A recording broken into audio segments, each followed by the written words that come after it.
शुरुआत करेंगे और बात करेंगे वायुसेना की बढ़ते ताकत की। वायुसेना को मिलेंगे करीब 60 नए मल्टी रोलर ट्रांसपोर्ट प्लेन और करीब 1 लाख करोड़ रुपए की लागत वाले ये प्रोजेक्ट का टेंडर जारी हुआ है। पुराने ट्रांसपोर्ट विमानों की जगह आधुनिक विमान शामिल होने जा रहे हैं। सैनिकों, हथियारों और जरूरी सामान की तेज आवाजाही इससे आसान हो पाएगी। इसके अलावा पहाड़ी सीमाओं और जो दूर दराज वाले इलाके होते हैं वहां पर रणनीतिक क्षमता इससे बढ़ जाएगी। भारतीय कंपनियों को अहम भूमिका इसमें मिली है। स्वदेशी रक्षा निर्माण को अब इससे बढ़ावा भी मिलेगा। तो भारतीय वायुसेना की ताकत अब सिर्फ लड़ाकू विमानों तक सीमित नहीं रहने वाली है, बल्कि आसमान में सैनिकों और भारी सैन्य उपकरणों की तेज आवाजाही को लेकर भी अब मजबूती देखने को मिलने वाली है। रक्षा मंत्रालय ने करीब 60 मल्टी रोलर ट्रांसपोर्ट विमानों की खरीद के लिए टेंडर जारी कर दिया है, जिसकी अनुमानित लागत करीब 1 लाख करोड़ रुपए बताई जा रही है। मकसद साफ है, पुराने पड़ चुके ट्रांसपोर्ट विमानों को धीरे धीरे आधुनिक बेड़े से बदलना और जरूरत पड़ने पर सैनिकों, उपकरणों और जरूरी सप्लाई को बेहद कम समय में दूर दराज के इलाकों तक पहुंचाना है। खास करके पहाड़ी सीमाओं और जो आइलैंड क्षेत्र होते हैं वहां पर आपात स्थितियों से कैसे निपटा जाए, ऐसी क्षमता रणनीतिक तौर पर बेहद अहम हो सकती है।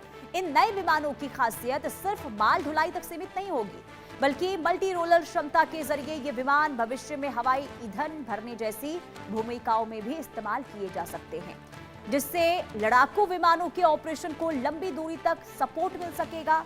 इस पूरी योजना में भारतीय कंपनियों को प्रमुख भूमिका देने की भी तैयारी हो रही है।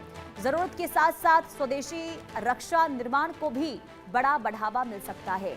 कुल मिलाकर ये प्रोजेक्ट भारतीय वायुसेना की एयर मोबिलिटी क्षमता को नई रफ्तार देने वाला अहम कदम माना जा रहा है। तो कार्गो विमानों में ये बड़ा बदलाव देखने को मिलेगा, यानी कि नई तकनीक के जो विमान हैं उसमें उसको जो है वो शामिल किया जाएगा भारतीय वायुसेना में, और ये बहुत बड़ा कदम माना जा रहा है। खास करके जंग के दौरान ये जो कार्गो विमान होते हैं वो लगातार देखिए जो अन्य विमान खास करके रक्षा विमान होते हैं उनको लेकर मदद पहुंचाने को लेकर भी काफी कारगर जो है वो साबित हो सकते हैं। अजय जांडियाल संवाददाता तमाम जानकारी के साथ जुड़ चुके हैं। अजय, 60 नए बाहुबली जो भारतीय वायुसेना में शामिल होने जा रहे हैं, इससे कितनी मजबूती और क्या फायदा मिलेगा भारतीय वायुसेना को?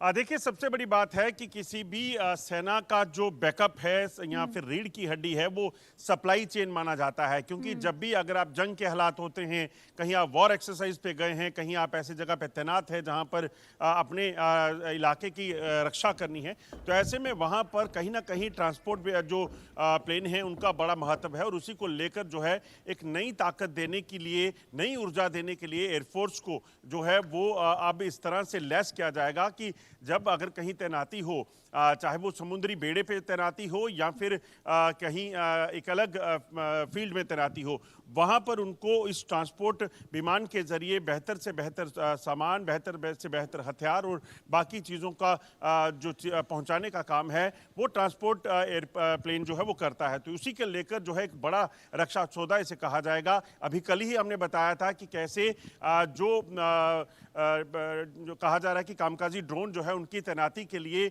एक बड़ा जो है सौदा होने वाला है, जिसको लेकर भारत जो है फ्यूचर वॉरफेयर के लिए किसी भी तरीके से तैयार हो जाए वो किया जाएगा। और आज एक नया फैसला किया गया है कि ट्रांसपोर्ट प्लेन जो हैं उनको जो है नए ट्रांसपोर्ट प्लेन की खरीद की जाएगी और इसमें यह सुनिश्चित किया जाएगा कि एयरफोर्स को और ज़्यादा ताकत जो है वो दी जा सके। खासतौर पे अगर आप देखें तो पिछले कुछ समय में जो जंग का मैदान इस वक्त दुनिया में जंग हो रही है, दुनिया में जो मिडल ईस्ट का इलाका जंग का मैदान बना हुआ है, वहाँ सबसे ज़्यादा ये चुनौती है कि किसी भी तरीके से उसमें सबसे ज़्यादा महत्वपूर्ण रोल जो है वो एयरफोर्स का रहा या फिर ड्रोन्स का रहा। तो कहीं ना कहीं ये जो मॉडर्न वॉरफेयर है उसमें एयरफोर्स का ताकतवर होना बेहद ज़रूरी है और उसी को लेकर ये पुख्ता कदम जो है वो भारत सरकार रक्षा मंत्रालय उठा रहा है।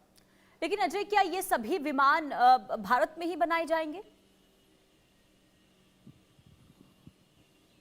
देखिए बिल्कुल एक नई जो चीज़ की शुरुआत की गई थी भारत सरकार द्वारा, उसमें ये सुनिश्चित किया गया कि किसी भी तरीके से भारत में जो रक्षा क्षेत्र है वो और मजबूत किया जा सके, क्योंकि देखा गया है कि भारत ने तो कई जंगें लड़ी हैं। ऐसे में भारत इस चीज़ को सुनिश्चित करना चाहता है, रक्षा मंत्रालय और सरकार, कि किसी भी तरीके से भारत अगर कल को ऐसी कोई परिस्थितियां बने तो भारत अपनी ताकत खुद बने, और यहाँ पर हथियारों की या बाकी चीज़ों की जो है वो मेक इन इंडिया होनी चाहिए। तो उसी को लेकर ये माना जा रहा है कि ये भी जो ट्रांसपोर्ट प्लेन बनाए जाएंगे ये भारत में ही इसका निर्माण किया जाएगा, इस पर जोर दिया जा रहा है।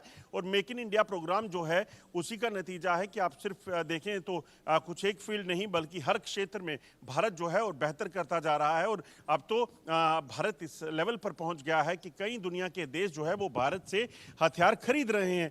तो ये कहीं ना कहीं कदम जो है इसी ओर इशारा करता है कि भारत अपनी ताकत को बढ़ाने के लिए मेक इन इंडिया प्लान जो है उसे इंप्लीमेंट करेगा। और यही माना जा रहा है कि इन जो कार्गो प्लेन्स हैं इनका भी जो निर्माण किया जाएगा उसमें भारत मेक इन इंडिया जो वो होंगे, और उससे कहीं ना कहीं रक्षा क्षेत्र में भारत की ताकत और बढ़ेगी। तो क्या ये माना जाए कि जब ये जो 60 बाहुबली हैं वो जब भारतीय वायुसेना में शामिल होंगे तो जो पुराने विमान हैं खास करके ट्रांसपोर्ट एयरक्राफ्ट, क्या उसमें तब्दीली देखने को मिलेगी? और ये भी बताइएगा कि अभी भारत क्या दूसरे देशों पर निर्भर है ट्रांसपोर्ट एयरक्राफ्ट को लेकर? देखिए भारत में लंबे समय से अगर आप देखें तो चाहे वो विमान भारत में कहीं बनते हैं, मगर कहीं चाहे वो इंजन्स की बात की जाए या फिर बाकी चीज़ों की, वो विदेशों से मंगवाए जाते रहे हैं, इसमें कोई शक नहीं। मगर पिछले कुछ सालों में एक चीज़ देखी गई है कि मेक इन इंडिया प्रोग्राम के तहत इस चीज़ को सुनिश्चित किया गया है कि हर क्षेत्र में भारत जो है उसमें भारत की अपनी एक अच्छी पकड़ होनी चाहिए। और ख़ासतौर पे रक्षा क्षेत्र की अगर बात करें, क्योंकि वॉर जोन जब जंग का हालात होते हैं तो अगर आपकी निर्भरता किसी और देश पर होती है हथियारों को लेकर, एम्यूनिशन को लेकर, कार्गो प्लेन्स को लेकर, तो फिर आप जंग में वो नहीं कर सकते जो आप करना चाहते हैं। फिर आपकी जीत के जो आसार हैं वो कहीं ना कहीं कम हो जाते हैं। तो ऐसे में यकीनन इस चीज़ को सुनिश्चित करने के लिए, और आप देखिए अभी मिडल ईस्ट की जो जंग चल रही है ईरान और अमेरिका के बीच, जो खबरें आ रही हैं कि अमेरिका ने अपनी ज़्यादातर मिसाइल्स का इस्तेमाल कर लिया है। हालांकि अभी अमेरिका खुद जो है हथियारों को बनाता है।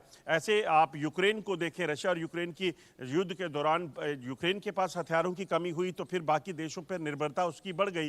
तो ये तमाम चीज़ें जो होती हैं इसमें कहीं ना कहीं ये ज़रूरी हो जाता है कि कोई भी देश आत्मनिर्भर हो, और भारत उसी क्षेत्र में पहले से कदम उठा रहा है। और उसी का नतीजा है कि आप देखें ऑपरेशन सिंदूर हुआ तो उसमें जो स्वदेशी हथियार थे उन्हीं का कमाल था कि उन्होंने पाकिस्तान के आतंकी कैंप से लेकर उनके सैन्य ठिकाने जो हैं उनको ध्वस्त किया। और अभी भी भारत को अगर अमेरिका इस चीज़ में नहीं आता, पाकिस्तान गिड़गिड़ाता नहीं, तो शायद जो जंग भारत और पाकिस्तान के दरमियान हुई है वो इतनी जल्दी जो है वो फैसले तक नहीं पहुंच पाती।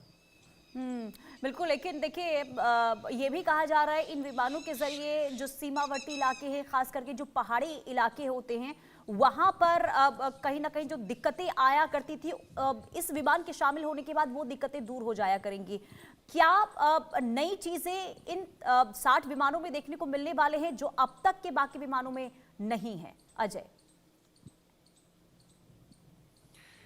देखिए बिल्कुल, जैसे मैंने कहा कि भारत का भूगोल जो है वो एक अलग तरह का है। यहाँ कई किलोमीटर, सैकड़ों किलोमीटर के लंबे जो है वो मैदानी इलाके हैं, रेगिस्तान है। यहाँ जम्मू कश्मीर, लद्दाख, हिमाचल, अरुणाचल प्रदेश, बड़े बड़े संकरी पहाड़ हैं ऐसे इलाकों में। और मौसम को लेकर ये अगर आप देखें तो भारत में हर तरह के मौसम किसी भी समय देखने को मिलते हैं। साउथ की तरफ चले जाएं तो अलग मौसम होगा, उत्तर की तरफ चले जाएं तो अलग मौसम होगा। ऐसे में कहीं ना कहीं कार्गो विमान जो हैं वो इस तरह के मॉडर्न जो टेक्नोलॉजी है उससे लैस होना बेहद ज़रूरी है। क्योंकि आप सर्दी के मौसम में अगर कहीं जंग के हालात हों या फिर ऐसे इलाके जहां पर एयरफोर्स की या सेना की तैनाती हो तो वहां पर सेना पहुंचाना, एम्यूनिशन पहुंचाना, हथियार पहुंचाना, ये तमाम चीज़ें जो हैं वो जो मौजूदा एयरक्राफ्ट हैं वो तो करते होंगे, मगर शायद वहां पर कई चैलेंजेस होंगे। तो ऐसे में इसकी जो है ज़रूरत आन पड़ी है, इसीलिए जमीन से लेकर आसमान तक